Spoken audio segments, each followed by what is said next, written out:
Okay, you guys, so this is, thanks for the juice behind. That's awesome. Thanks. So this is something that's obviously very near and dear to my heart. I'm glad to stick along these themes, and you guys will notice my stories usually have a fucking theme. Hundreds seek social equity cannabis business licenses in the first 24 hours of the program. More than 700 Minnesotans began applying for pre-approval of adult use marijuana business licenses within the first 24 hours of the social equity licensing program commencing. The Minnesota Office of Cannabis Management is giving social equity applicants ranging from veterans to new farmers to those who have faced historical harms from the war on drugs a head start on business licenses. The office has encouraged people to submit their application early. Interim Director Charlene Briner told NPR News Tuesday morning that the hundreds of applications indicate a significant level of interest in the budding industry. No shit. However, verification is just the first step, and it doesn't necessarily mean that all the people who have entered the system and applied for that status will actually follow through and submit a full license. So that remains to be seen, Briner said. But I think we're excited about the high level of activity. Full license applications open to entrepreneurs July 24th. OCM will review applicants' business plans, safety and security plans, labor peace agreements, ownership structure, capitalization tables, and more during its vetting process. Then successful applications go into a lottery as the number of licenses is limited as dictated by laws passed during the last couple of legislative sessions. Briner says the legislature's good work and participation from advocates in the lawmaking process will help stave off legal challenges as seen in other states.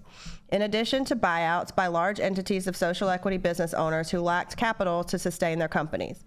We're unique in some of the protections that we've added to the legislative session this year that really protect that kind of craft industry model and make sure the businesses are prepared to succeed in what's a very volatile market, Briner said. We feel confident that we're in as good a position as we can be in to continue to launch. The timeline of when licenses turn into businesses is still hazy and depends largely on the number of applicants, according to Briner. The office will know more on August 12th when the licensing window closes, she believes. All right, soapbox time.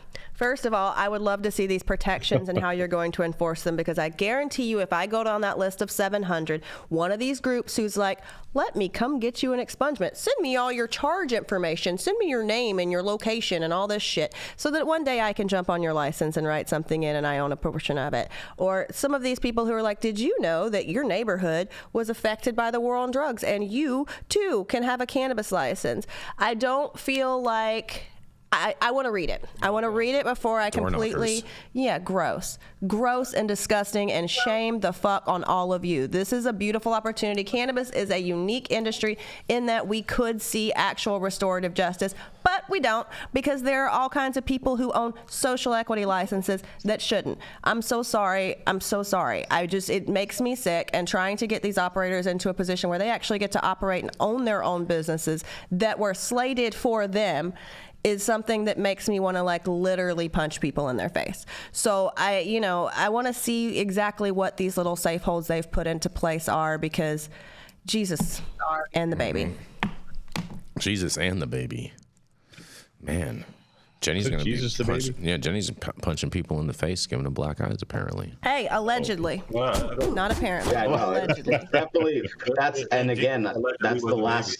the last statement about the legalization. It's opening the doors to these predatory organizations or lawyers, whoever they are, that are going to exploit that. Mm-hmm. And of course, at the end of the day, those guys are going to end up on top. So you have this person or people that have been incarcerated, maybe wrongly accused, or maybe just like disproportionately accused of something that is like a negligible thing, like having cannabis possession, smoking cannabis, even selling cannabis. I mean, even if you're like, selling cannabis, we know bottom line is like either you're not making that much money on it, so you're not like enriching yourself. You're paying your bills at maximum, and that person is going to end up going through whatever they go through in the system. Then they get out, they see this opportunity, they regain hope, and then boom, that hope is crushed by some predatory,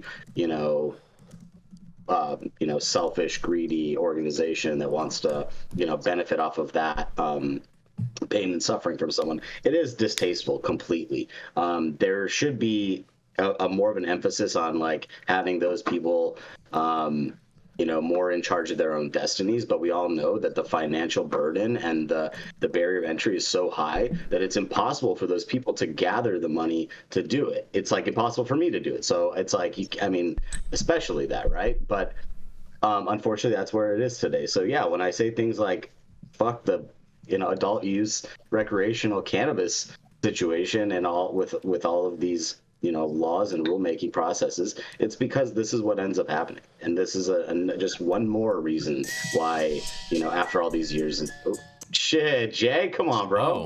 Sorry, I apologize, bro. Inconsiderate.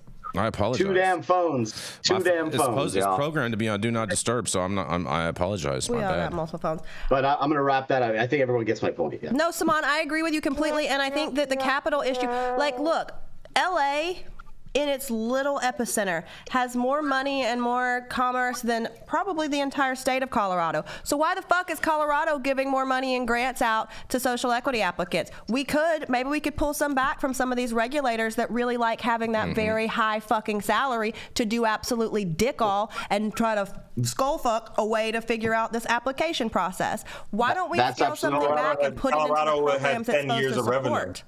Sorry. Yeah, I get really frustrated about this situation because I watch people struggle and get pushed into predatory agreements. And like literally half of my job is being like cheerleader, fucking social worker, support system, cry on my shoulder. We're not going to give up. You own 100% of your business and we're going to find a way, hell or high water, to make this work for you. And so the fact that I see people packaging, being the packager or being the grow tech in their own fucking license literally makes me want to scream. Sometimes they like that, but I mean, yeah, I think it's all about that clawback, and I think that comes from industry. Like the industry leaders have to come together to, approach the lawmakers and kind of like, make sure that's happening. There absolutely should be. That's not going to happen. It's not going to happen not because as long as they're profiting from it. Because the unions like the SCIU and other different things are getting too much of this tax revenue to give anything up to help with this situation. You know who can help? Those people who sorted everything out at those Craigslist ads in Missouri. Oh, you got jokes That's how you today. get real equity. That's how you figure that out, huh? Cute, Rico. It's just disappointing, you guys, and I'm sorry to get so frustrated about it. It's so disappointing, and there's so many ways that this could work. And I want to address something that Seaward said. He's like, "Why is restorative justice unique to marijuana?" It's not unique to marijuana. This is a unique use case, though, where we can see people who have in our lifetime been incarcerated for the same shit that we're making money for right now have their lives restored. That's the juice behind justice served, right? Like, this is something that we could actually right the wrongs that we've seen. And I think that that's a beautiful opportunity that is being absolutely squandered. So if you own a social equity license and you are not a social equity applicant, fucking shame on you. Don't talk to me. And the other part of that answer to C-word is the reason why is because DEI exists in all the other industries. Jason. Mm-hmm. You want to take that bait? You want to take that bait, Rico? Before the whole DEI movement, no, I have to, because people start believing the shit that you Republicans say, and they take that as fucking word. Like the whole DEI movement, as we saw that like rise and fall, came well after social equity became a thing out here in cannabis in California. So don't even... that part's too. I mean, the biggest disgraces are the biggest proponents.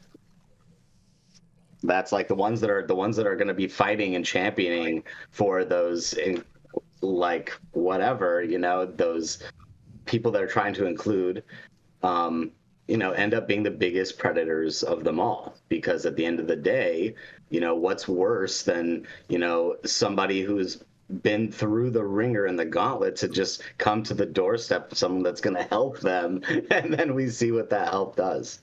Right. No, 100%. Like, I've lost contracts over this shit, and I can still say that I will help them for free. Like, if you're not willing to give your time for free to really, as someone who's doing well and making money in this industry, help the people who deserve to have these licenses, then don't say that you're for social equity. If you're needing attention and whatever for everything that you do, don't say you're for social equity. That's shameless self-promotion. If you are truly trying to help, then go volunteer your fucking time and help. Fair enough, Jenny Beth. And if people do need your help, where Hit can me they up. find I will you? help any. Tell them your website, Jenny. You can hit me at kindcannabis.us or hit me at justiceserve.com. If you are someone who has been incarcerated, please come through. I will give you consulting services for fucking free. Gladly, all day, every day, twice on Sunday. There we go. Look at that. Yeah, giving take that, giving Chick-fil-A. back. Giving back. Look at that, Rico. Monday must be a busy day for you if you do it twice.